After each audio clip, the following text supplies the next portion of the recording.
Chapter 1. The Maister's Manor. The sun hadn't yet streaked past the horizon when the roosters awoke Kai from his listless slumber. He slowly opened his dark blue eyes and rolled off the pallet he slept on. Still groggy, he reached for the threadbare sweater draped over the windowsill. Kai took a moment to stretch out his sore muscles and brush back his black mid-length hair before rising fully. Searching around in partial darkness, he located his shoes stuck in the corner of the room and exited the woodshed. Creeping through the manor as quietly as possible, Kai grabbed the water pails from the kitchen and headed out of the servants' entrance toward the well. The early morning air was cool, signaling to Kai that summer was departing and fall was fast approaching. Attaching a pail to the well rope, Kai used the first pail of water he pulled to wash his face and hands. The splash of frigid water to the face instantly abolished any reminiscence of sleep that had remained. After washing up, Kai filled both pails with fresh water and headed back into the kitchen and set about pulling wood and starting the stove. The sun had fully risen when Kai looked out the window in the kitchen to see a horse and cart slowly making its way up the long carriageway. Kai smiled and cleaned off his hands before going out to greet the cart. "Jitar," Kai stated with a wave. An older human male with stringy brown hair and kindly green eyes wearing peasant clothes smiled and waved back. Jitar came from the neighboring human settlement of Camrus, a town of freed human slaves and the elderly. Most humans were enlisted into service over all of the 6 realms and were not welcome anywhere else. Camrus was one of the few places freed slaves could set up something of a life for themselves. It was rather successful, too. Camrus had managed to achieve abundant commerce selling food and goods to all those around Helia. Jitar slowed the cart to a stop as he hopped down and grabbed Kai's hand in a hearty shake. "Kai, good to see you," he exclaimed with a grin. "Same here. How's your family?" "Good. Kids are active as ever. Wife threw in an extra loaf of bread for you." Kai smiled. "Please give her my thanks. Here, I'll help you unload." Kai headed to the back of the cart to grab the goods that had been ordered for the manor. Jitar held the back of the cart before Kai could open it, and hesitated. Look, Kai, the order is in there, but we still don't have any sage." Kai raised his eyebrows. "Still?" Jitar nodded. "Sandstorm took out a good portion of our crop, and what we had left was quickly snatched up by other essential buyers to the town. I know Umbri has been trying to order some for a while, and..." Jitar's voice dropped a bit as he looked around. When he spoke this time, he did so in Ifali, the language of the slaves. It was a dialect humans often used for conversations they did not want overheard by others. Kai remembered the basics from his childhood and from conversations from time to time with Jitar. "I know he won't be happy." "Well, he isn't happy about much, so what's new?" Jitar got a serious look on his face before he asked, "I mean, will this make trouble for you?" Kai paused for a moment. "Probably." Umbri stubbed his toe, it seemed to be Kai's fault. But what was Jitar going to do about it? No use in him worrying about something he had no control over. "It'll be fine, Jitar. Don't worry about it," Kai stated in common. Jitar sighed and nodded slightly as he opened the back of the cart. Kai helped him unload the supplies into the pantry before wishing him well and waving him off. He then focused on preparing Umbri's breakfast. Kai pulled fresh fruit from the pantry and a few eggs from the basket hanging above the door. Next, he set the kettle on the stove and started cutting fruit and frying the eggs. He tried adding a few of the new spices to the yolks. Kai had to admit, out of all the jobs he was tasked with, cooking was one he actually enjoyed. He liked creating new dishes, even if his efforts were never appreciated. Kai scooped the eggs and fruit onto a plate and poured a cup of tea. Placing both onto a wooden tray, Kai carried it through the foyer and up the staircase toward the second floor, where his master's room was. The manor was a sprawling structure that towered 3 stories tall, with an elaborate garden, a grand dining room, parlor, large master bedroom, and 5 guest bedrooms. There was also a library, study, and conservatory. In Kai's mind, far too many rooms all in all, especially since it was his job to clean them. Kai often wondered why Umbri went to the trouble of having such a large manor when he hosted very few guests. He supposed it was Umbri's way of trying to give the illusion of wealth and show off to what few friends he had. Kai's favorite room in the manor was the library. Often, after Umbri had retired to his room for the evening, he would sneak off there to read by candlelight about the wonders of the world he was not able to see. Books about the 6 realms, politics, history. Umbri probably wasn't even aware that Kai could read, seeing as most slaves couldn't. But his mother had taught him young, and Kai had been engrossed in the written word ever since.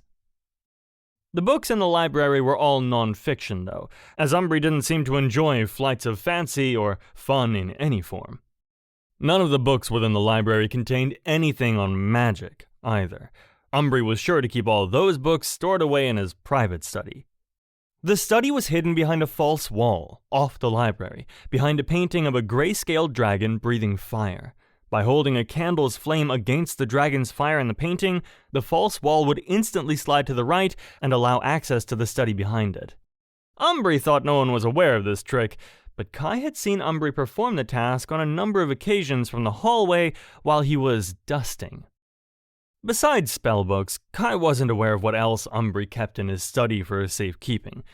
Kai often theorized it was the small amount of gold Umbri still held to his name, for besides the sprawling manor, Umbri seemed to be broke, or extraordinarily cheap. The roof of the manor leaked in places, and it was Kai's job to fetch buckets for the cracks whenever it rained. The gardens were overgrown and badly in need of maintenance, and the fountain in the front entryway was clogged and filled with algae. If Umbri had bothered to keep the place in good condition, it would have been a truly beautiful house. The main reason that Umbri could afford such a lavish home in the first place was because his house was on Halia, the human realm. Considered by other races to be little more than a slave world, this was the place where humans were bought and sold as servants from mages and the wealthy of all the 6 realms. The world was mostly desert, with long hot days and very little greenery, except in tended gardens. As such, other races thought the realm a wasteland and would only grace it when they needed to buy a servant, such as Kai. Still, since humans had become used to growing food in such a harsh landscape, they had managed to become experts in agriculture, which was the most common job slaves were enlisted for throughout the realms. That had, in fact, been his and his mother's job before Umbri. They had lived in a small shack at the end of a large farm on Halia. His mother had been in service to an orc landowner named Belthier, growing crops to be sold all over the realms. That was before Umbri met Belthier. The two soon became friends, as they were both underhanded businessmen. Umbri had convinced Belthier Kai was too small for field work, and offered to buy him at a fair price, as he was in need of a house servant. Belthier jumped at the chance to turn a buck, and sold Kai to Umbri when he was 8. Kai still cursed the day he met Umbri. Kai had been making structures in the sand while his mother hung laundry outside their shack. He had been so focused on his task, he hadn't seen Umbri's approach until a shadow fell over him. As Kai looked up, he saw a goblin standing in front of him.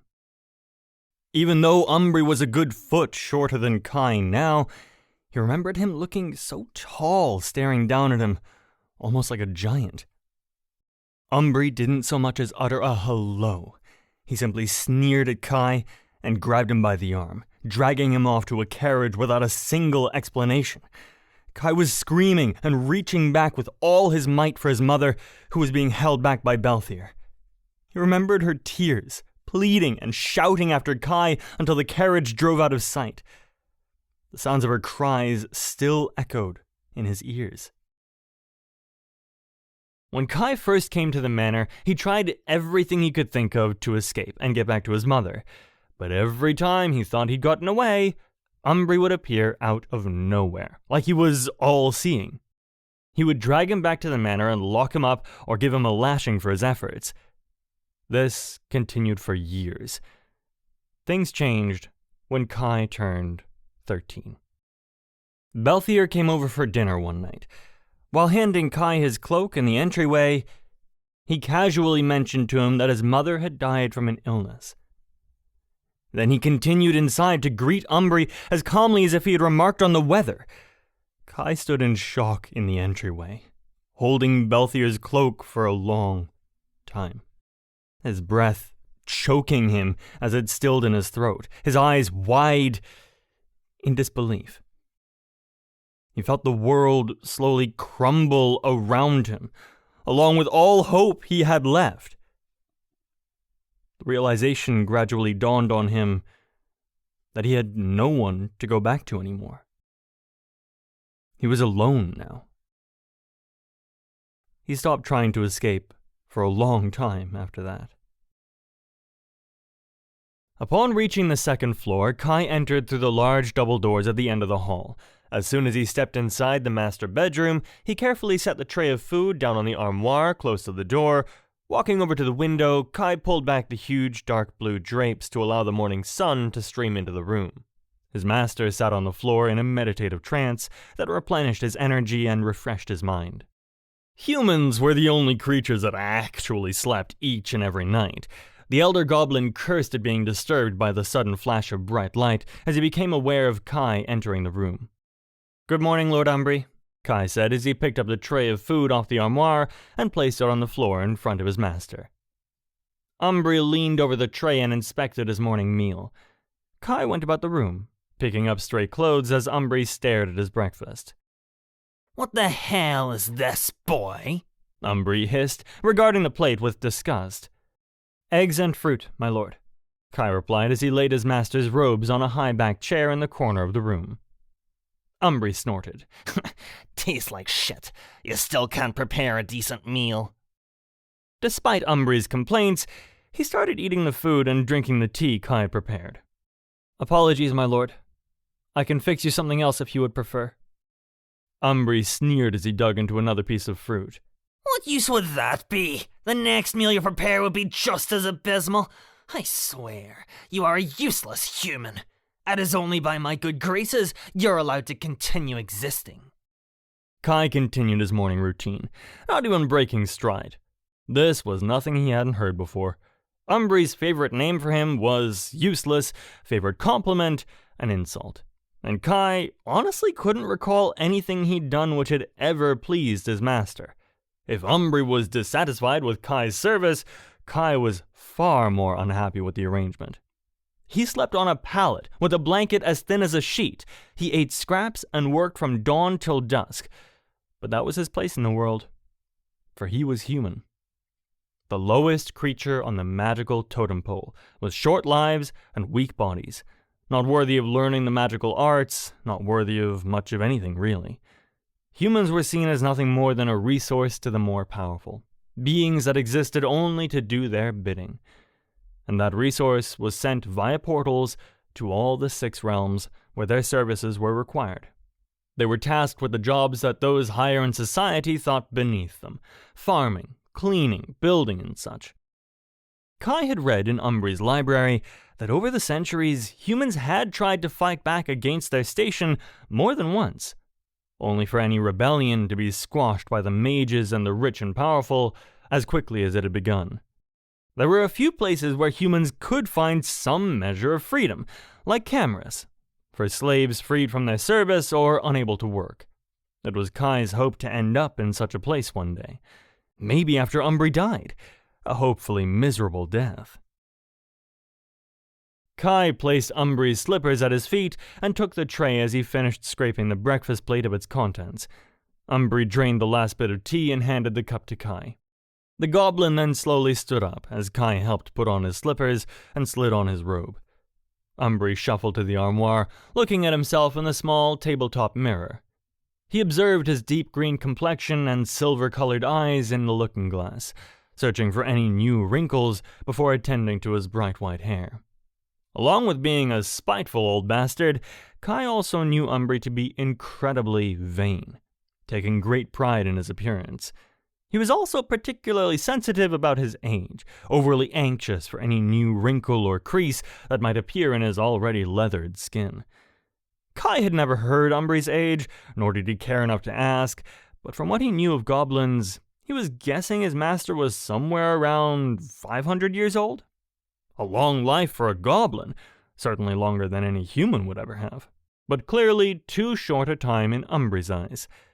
Umbri began searching through his armoire drawers, pulling out one of his potions and taking a long swig from it. Kai stood in the center of the room, awaiting any final instructions from his master.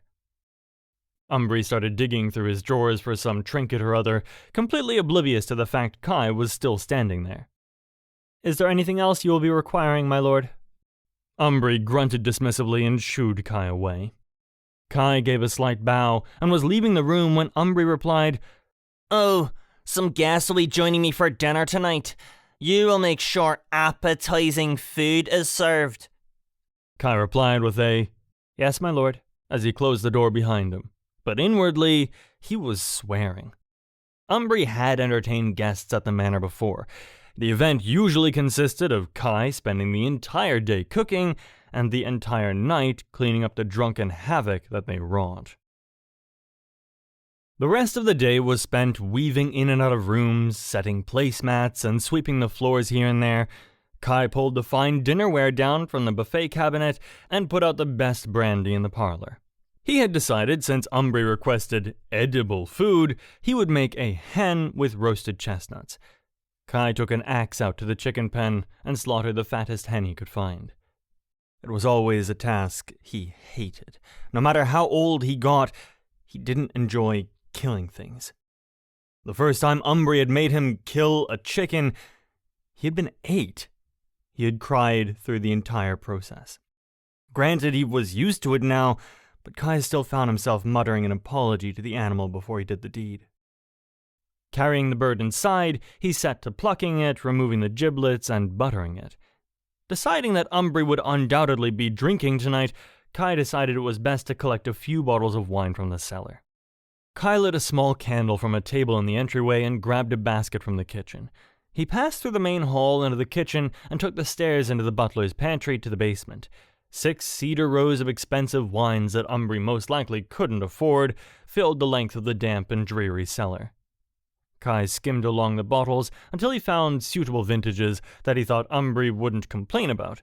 He had to be sure the wines were properly aged, or Umbri would complain about the taste, but not too old that Umbri would chastise Kai for wasting his best wine. Picking out 6 bottles that Kai deemed acceptable, he turned and started heading back toward the stairs. Kai stopped in front of the stone statue of a griffin in the corner. He always took the time to admire it when he was in the cellar, because, known to him and no one else, there was a passageway behind that statue. Kai had discovered it when he was 14. Umbri had locked him in the cellar for a couple of days for ruining one of his favorite robes while washing it. It was obvious that this manor was used for smuggling of some sort before Umbri had become the owner, for the passageway went under the manor into spillway tunnels below. It was dark and treacherous. Only a tiny walkway led along the rushing water. On top of that, it was a maze. Kai had tried to explore it more than once, thinking it might finally be a way to slip out from under Umbri's watchful eye, but every turn he had taken had led to a dead end. Besides, even if he was able to escape, where would he go? There was nowhere on Helia he could find freedom as long as he was still indentured to Umbri, and a slave caught running from his master's service was punished most severely. Still, he often imagined where he would go if he could escape. He would spend his life touring the 6 realms, see the great forests of Iselia, the impressive dwarven structures on Bruma, the luxurious markets of Proxa, the dense jungles of Daiga, and count the stars shining under the eternal night on Savannah. But he also knew he would never see any of those things. Books were the closest he would ever come. Deciding he had wasted enough time daydreaming, Kai picked up the basket full of wine and proceeded upstairs to finish preparing dinner. It was mid-afternoon when the first of Umbri's guests arrived. Tora, a goblin mage Kai had met before.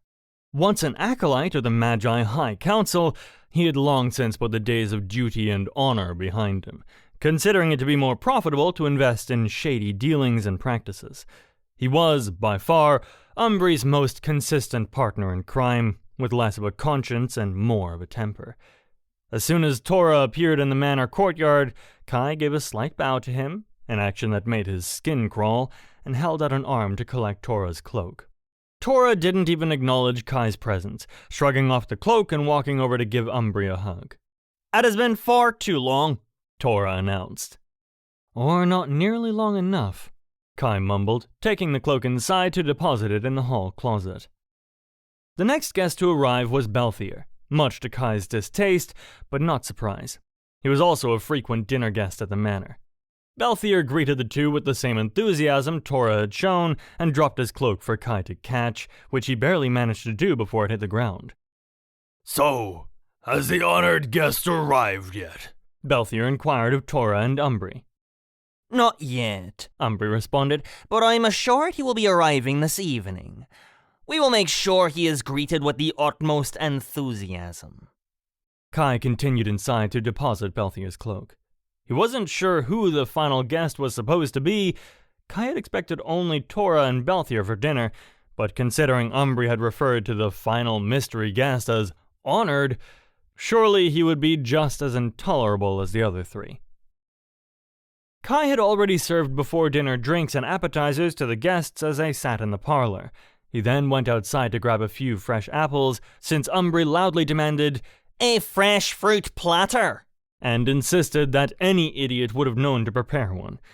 Kai figured he would play it safe and grab some blackberries and blueberries as well, or else Umbri would most likely complain about the lack of selection. He was placing the last of the fruits in the basket when a bright blue light appeared behind him. As Kai turned, he could see a swirling vortex in the middle of the courtyard. A portal.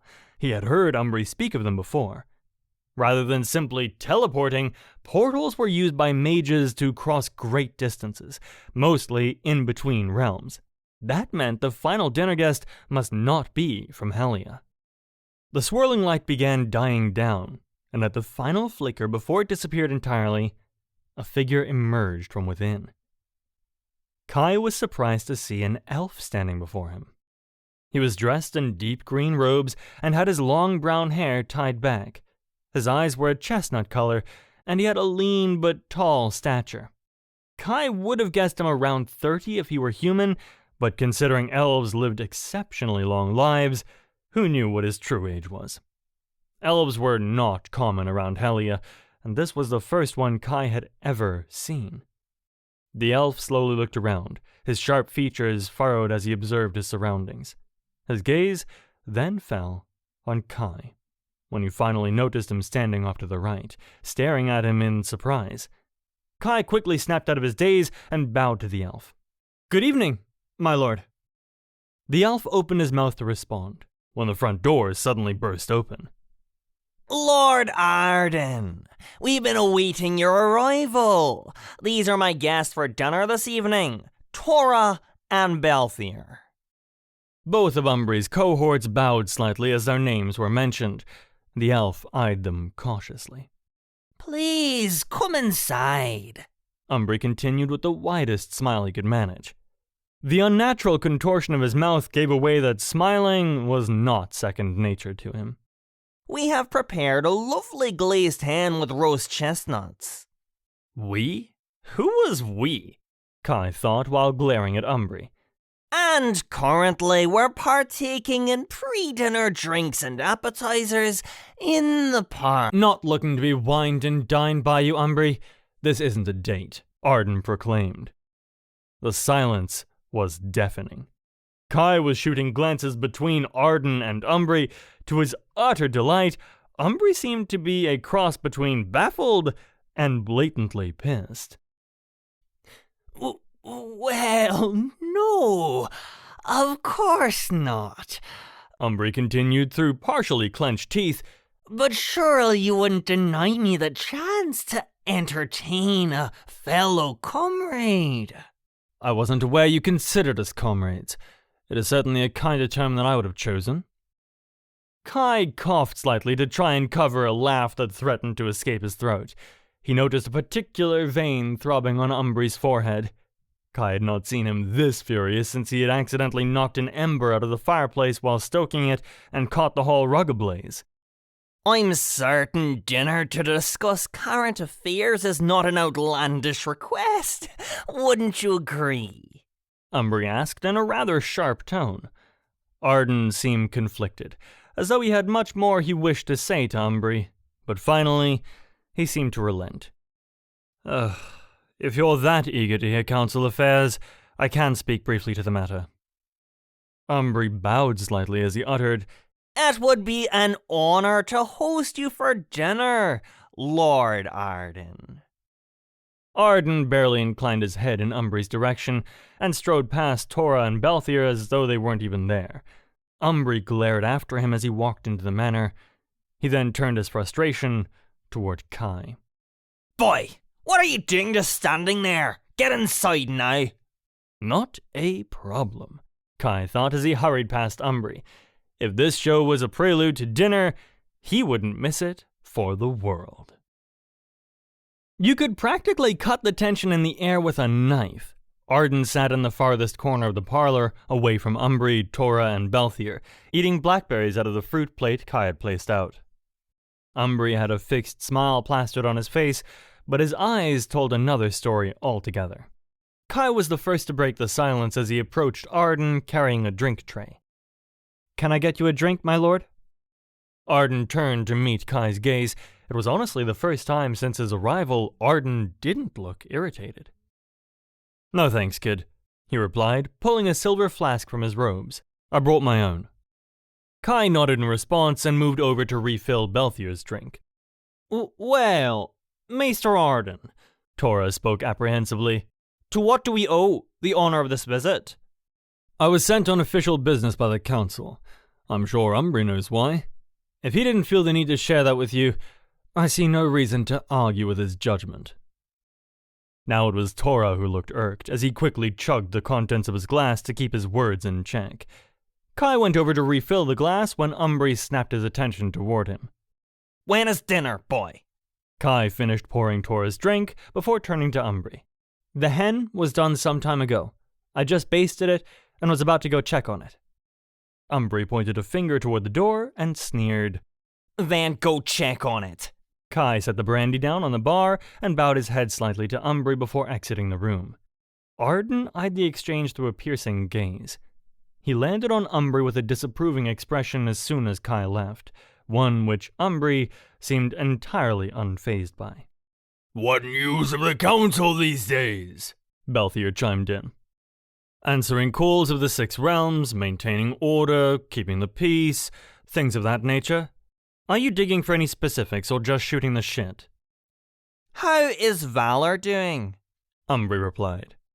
Arden gave a snide smile in response. "Your protege is still alive and kicking. He seated himself at the head of the council. He sends his regards." "How nice," Umbri smirked back. "I was curious why the council decided to stand you instead of him." Arden swirled his flask and stared back at Umbri unflinchingly. He did not agree with the other council members' decision, argued against it in fact. I volunteered to come and collect on the council's behalf. "So, it seems he still has faith in his old master, eh?" "It would appear so," Arden responded plainly. "How nice. I always knew that he would go far. Best decision I ever made, making him my apprentice. I hear that you still haven't chosen an apprentice yet. Is that right, Arden?" Arden took another swig from his flask. "You have heard correctly." "How odd. I mean, as a maester of the magical arts, I would think you would want to pass on your knowledge. Not to mention someone to take your place at the council once you see fit to retire. Yet, to have still not chosen an acolyte, after all these years. I'm surprised the council has not brought up these concerns to you." "They have mentioned it more than once." "Well, there are many talented successors out there. If you're having trouble finding an appropriate replacement, then clearly your standards are too high. A great many affluent elves that come from long lines of magical lineage would jump at the chance. Valor, for example, came from such a background, and as you can see, he is doing quite well." "Well, what can I say, Umbri? I guess we all can't find such a very talented candidate with so very deep pockets." Umbri turned a flash of red at Arden's obvious accusation, while Arden didn't even bat an eye. He took another drink from his flask and stared out the window. A heavy silence settled on the group yet again. Kai entered the room to the tense exchange and cleared his throat slightly, which cast all eyes towards him. He placed a hand on his chest and gave a small bow to the group.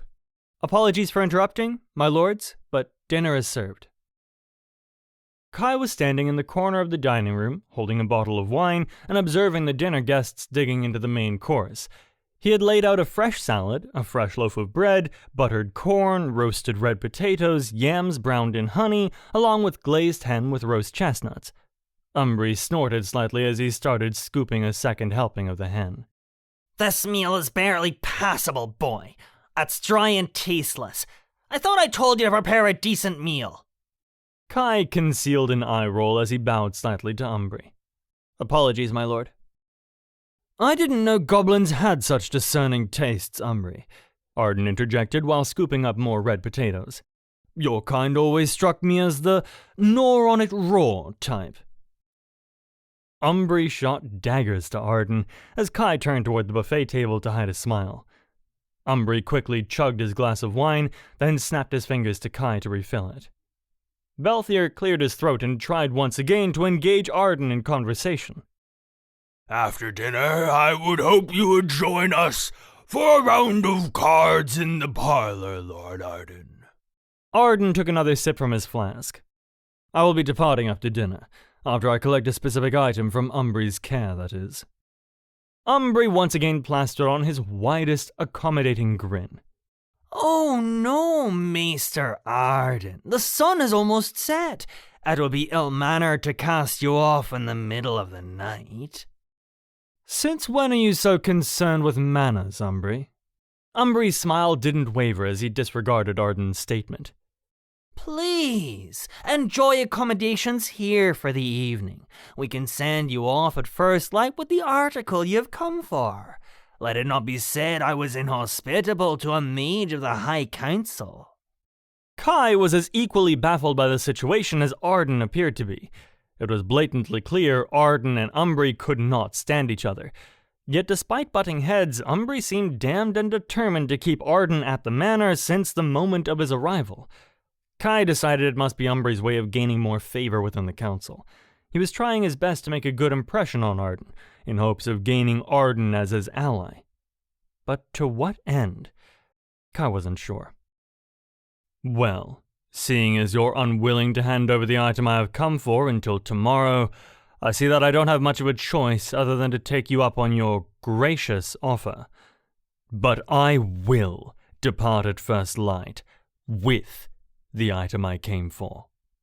It was not a question, and Arden's gaze said as much.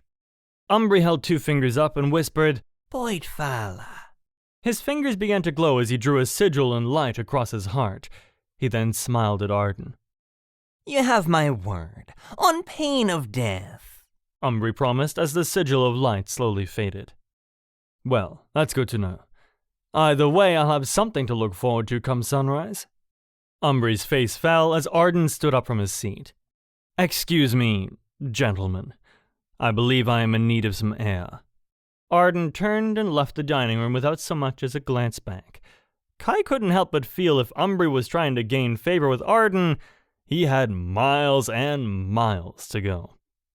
Arden did not return for the remainder of dinner, and the three at the table seemed much happier for it. Umbri, Tora, and Balthier started exchanging jokes and relaxed conversation while draining several bottles of elven wine.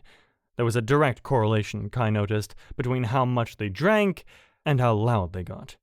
Kai was refilling their glasses for about the fourth time when Umbri laughed out loud at a joke that Tora had made and hit the table with his hand, causing the dining surface to move. As it shuddered, the glass Kai had been pouring wine into shifted as well, causing a fair amount to splash onto Umbri's sleeve. Umbri stopped laughing instantly and held his right arm to eye level, examining the fresh wine stain upon it. He then turned to Kai with a contemptuous glare. Umbri held the sleeve of his robe so that Kai could clearly see the stain. "What the hell is this, boy?" he growled to Kai. Kai bowed his head in response. "The table shook. I'm sorry, Master. Yes, you are. Sorry, as the perfect description for you. Kai remained silent and picked up Umbree's wine glass to wipe the spill underneath. As he held the glass in his hand, Umbree uttered, Crith. The wine glass instantly shattered, spraying Kai with wine and cutting his hand with the jagged shards. Tora and Belthier started cracking up laughing as Kai quickly grabbed a napkin from the table and wrapped it around his now bleeding right hand. Turning back to his guests, Umbree gave Kai a nonchalant glance before commanding, "No, clean it up and fetch the cake." It took some time to mop up the wine and glass splattered all over the dining room floor. Kai was moving slower than usual, considering his right hand was throbbing. He kept silent, though, for any excuse would only incite further retribution. Umbree had proven that before. Kai then moved around the table and cleared the dinner plates to make room for dessert. It was due to many years of practice that Kai could carry the platters and cups balanced on his arms through the long trek down the hall, past the foyer, and into the kitchen. Kai pushed open the kitchen doors with his foot, careful not to tip the massive stack of leftover dinner dishes before depositing them in the sink. He could hear Umbree, Tora, and Belthier laughing and talking from the dining room as he took down the dessert dishes and started stacking slices of chocolate cake on the serving tray. As Kai was about to add the last slice, his thoughts momentarily flashed back to his master shattering the wine glass and ordering him to clean it up for the amusement of his friends. A small flame of fury began to grow as Kai held the slice of cake in his hand. If he were able to utter a word and cause mayhem as easily as Umbree, he would have brought the dining room chandelier down upon the miserable goblin's head. In a quieter act of rebellion, though, Kai held his arm out, stiff as a board, tilted the saucer of cake, and watched in satisfaction as the slice fell to the floor with a small thwack. Kai then bent down and placed the saucer on the floor beside the mildly mangled dessert, and proceeded to nudge the slice of cake back onto the saucer with his foot. He retrieved the saucer from the floor and put the cake back onto the tray as though nothing had ever happened. His master was so drunk, Kai was convinced he would never even notice the difference. Panic spread through his veins like ice water as he heard a small chuckle from behind him. Well, I'm certainly glad I passed on dessert. Kai felt his heart beating against his chest with the ferocity of a bird trying to escape a cage as he slowly turned. There, sitting in the corner of the kitchen on a stool, was Lord Arden. The high elf was drinking the contents of his silver flask and looking at Kai with a mixture of curiosity and amusement. Kai knew that if Lord Arden reported his little act of rebellion to Lord Umbree, he would undoubtedly receive a few lashes and more than a few days without a meal. Kai gave a small bow to Lord Arden, his mind racing for a way to salvage the situation. My apologies, my lord. My hand slipped while holding the cake. Of course, I would not have served this to... Lord Arden held up his hand and cut Kai off. Relax, kid. I don't give a rat's arse here what you feed that prick. Go ahead and spit on it for good measure as far as I'm concerned. Kai eyed Arden cautiously. He was trying to decide if the elf spoke the truth or whether he was trying to trap him into admitting wrongdoing. I get the impression you are not a fan of Master Umbree? If by not a fan, you mean I retreated to the furthest corners of the kitchen and proceeded to drink myself stupid so as to stand another moment of his presence, then yeah, I'd say not a fan about sums it up. Arden took another swig of the flask and pointed to Kai, which seems to be a sentiment we share. Kai knew this subject treaded on dangerous territory, one which he was wary to walk. I would not speak ill of my master's care. He has been... Arden shook his head. Already ate dinner, so don't try to feed me bullshit. What's your name? Kai. Well, Kai, how long have you been in service to your master? 9 years. Arden raised an eyebrow in surprise. Then you have my sympathies, for I've spent less than 3 hours around Umbree and I already want to kick his ass. And I'm fairly certain, given your indentured servitude, it is a familiar feeling. So let's cut right through the false fealty, shall we? Kai paused. Lord Arden certainly didn't mince words. He carefully considered the proposal as he wasn't really sure what to make of the elven mage yet, but deciding that they both had similar opinions on the matter, Kai cautiously nodded in agreement to the terms. Arden took another swig from his flask as Kai noticed the design upon it. It was pure silver and ornately decorated with an oak tree, whose branches wrapped around the flask's base. Kai wasn't aware what liquid could be inside, but Arden certainly seemed to be a fan of whatever it was. When Arden caught Kai eyeing the flask, he extended it out towards him. "Care for a drink?" "You're offering some to me?" Kai asked, nonplussed. No non-human had ever offered him anything. "If you're quick about it, otherwise I'll drain the whole damn thing myself." Kai gave a slight nod of thanks as he collected the flask from Arden and took a very large swig. It was an action he immediately regretted. It felt as though he had swallowed a lump of hot coal that was determined to scorch him from the inside out. Kai doubled over and started coughing, gasping for air to diminish the flames as Arden gave a small chuckle. "It takes a bit of getting used to, but it's good stuff." Oh, what is it? "Dwarven fire whiskey. And if there's one thing dwarves know, it's their whiskey." Kai began to pass the flask back as Arden's eyes drifted to the napkin wrapped around Kai's right hand.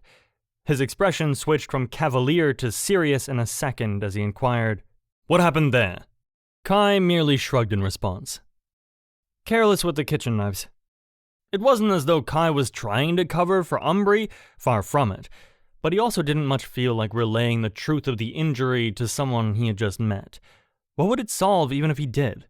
Arden's gaze told Kai he didn't quite accept the explanation, but he seemed to capitulate on pushing the subject any further. Instead, he held out his left hand over Kai's injured right hand and muttered, "Sylvan Taylor." Kai felt the throbbing in his hand instantly cease. As he pulled back the napkin, he saw that the cut had completely vanished. Kai gawked at his hand, thunderstruck. He didn't quite know what was more surprising, that the wound was now gone, or that a mage had been the one to heal it. "You can heal?" "All mages can, to various degrees. Cuts and scrapes are a simple matter, but the more severe the wound, the more power it takes to mend it. There are some mages that specialize in the art of healing, and can bring someone back from the brink of death." "Brink of death? Can you not bring back the dead?" He had always thought if mages were powerful enough, not even death could stand in their way. "Mages are not gods, no matter what Umbri may want you to believe. We may bend the laws of nature, but we cannot break them. Life flows in one direction." Kai's experience with mages had been limited to Umbri and his horrible friends. As such, it had taught him that mages were selfish, inconsiderate, arrogant, and callous. Mages from the High Council were a special case of incorrigible. Arden, however, was an enigma. He was the first mage Kai had met that seemed to actually possess consideration and a semblance of a conscience. The fact that he was a member of the High Council made it all the more surprising. "What?" Arden inquired to Kai's puzzled expression. Nothing. I'm just... are you sure you're a mage of the High Council?" Arden grinned. "Questioning my abilities, kid?" "No, just your demeanor. You're not like the other mages I've met." "Well, given the current company, I take that as a compliment." "That's good," replied Kai with a small smile. "For it was meant to be." A loud, raucous laugh emitted from the dining room as the drunken shouts and slurs could be heard from Umbri and his other guests. Kai found a good bit of pleasure that Arden's immediate reaction was a sheer look of disgust. Boy! Boy! Where the hell is our dessert? The whiskey had made Kai feel a bit braver than before, and for a split second, he thought of telling Umbri exactly where he could find it. But he knew that his moment of defiance, no matter how satisfying it might be, would not be worth the fury Umbri would rain down in response. Kai gave a slight bow to Maister Arden. "I should return to my duties, Lord Arden, but I thank you for the drink." Arden nodded as he replied, "Any time." Kai collected silverware from the cabinet before grabbing the dessert tray and heading toward the kitchen door. "Hey, Kai." Kai looked back as Arden motioned toward the dessert tray. You're not really going to serve your master's cake in that condition, are you? Kai's brow furrowed. He had thought Arden had stated his feelings about the condition of the cake quite clearly. But as a smile began to spread over Arden's face, Kai began to grasp his understanding. With a grin himself, he leaned over the dessert tray, inhaled deep, and spit right on top of Umbri's piece. Arden laughed out loud, clapped his hands together, and proclaimed, "Ha! Now that's the cherry on top!" Kai smiled back at Arden, pleased as punch, as he exited the kitchen. It would take 2 days of scrubbing pots to clean up after the grand meal Kai had prepared. Umbri and his guests had retreated to the parlor, all except Arden, that was. He had only talked to Umbri and the other guests shortly after dinner before retreating upstairs, stating he would retire for the remainder of the evening. Umbri didn't try to stop him or convince him to join the others in the parlor, which only further begged the question as to why he had insisted Arden stay in the first place. Whatever the reason, Umbri showed Arden to a guest room on the second floor and wished him a pleasant evening before returning to the parlor. Kai was carrying out remnants of leftover food to the compost bin, soaking plates and cookware, and carefully washing wine glasses.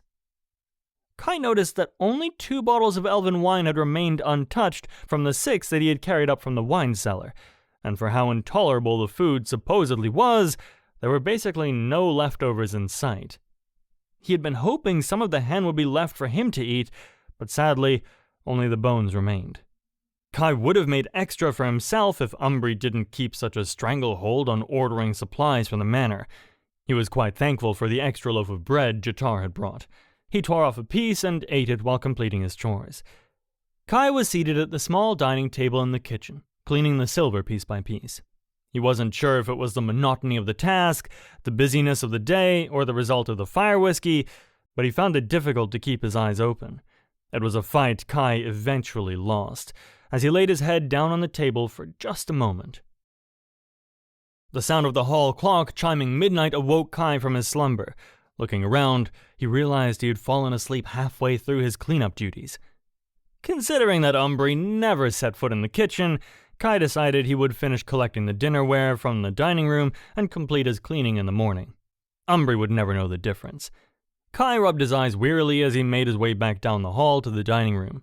The lamp from the parlor was still on, which told Kai that Umbri and his friends were still in the midst of their card game, and a bottle of brandy, no doubt. Kai snuck past the door so as not to alert the voices within to his presence. As he passed the crack of light streaming on the floor, the raised voice of Tora met his ears. So, Arden is coming tonight? Kai halted right outside the door. Who was Arden? He was pretty sure Umbri didn't have any more friends. It was a miracle he had found the 2. Kai leaned in to better hear the conversation. Yes, he will arrive as soon as we give him the signal that all is clear. Then, we will hand him the stone. So, he doesn't intend to help us then? Belthier asked. Of course not. This is a test of our allegiance. Besides, we do not need his help with this matter. But Arden is a powerful mage, Tora responded. Umbri snorted in response. Powerful indeed. His power cannot match my own. You needn't worry about Arden. I have a plan. He will not live past tonight. I shall see to it.